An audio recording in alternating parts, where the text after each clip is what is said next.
Сәлем достар, бүгін сіздермен бірге таразының көмегінсіз өте оңай, тез дайындалатын пирог дайындаймыз. Біздің пирогымыз үлпілдек болып піседі, сіздерге ұнайтынына толықтай сенімдімін, сондықтан видеоны соңына дейін қараңыздар.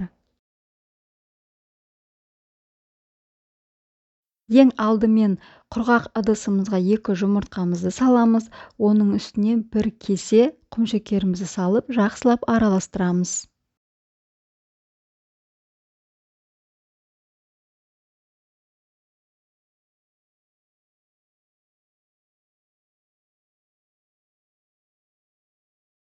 Оның үстіне жарты кесе сары май немесе сұйық май құйсаңыздар да болады. Және де 1 кесе айранымызды құйып, жақсылап араластырамыз.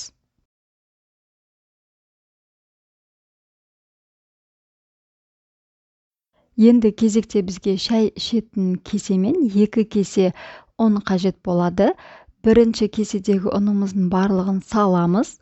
Оның үстіне 1 шай қасық ас содасын салып, жақсылап араластырып аламыз.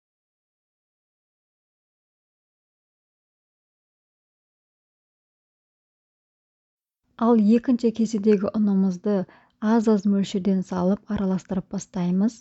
Себебі ұн әркімде әртүрлі, сондықтан аз мөлшерден салып отырып араластырамыз.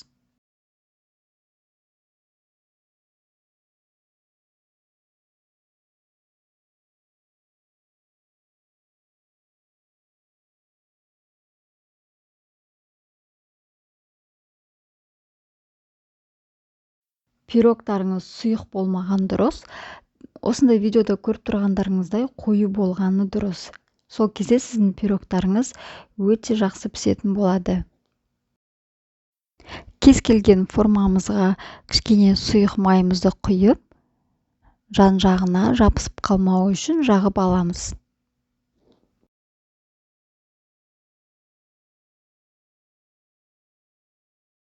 «150 градуста қызып тұрған духовкада 30-40 минут жай отта пісіріп аламыз.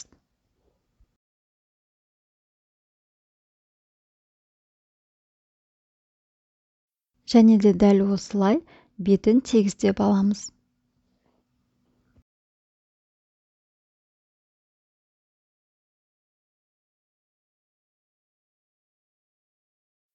Біздің пирогымыз пісті.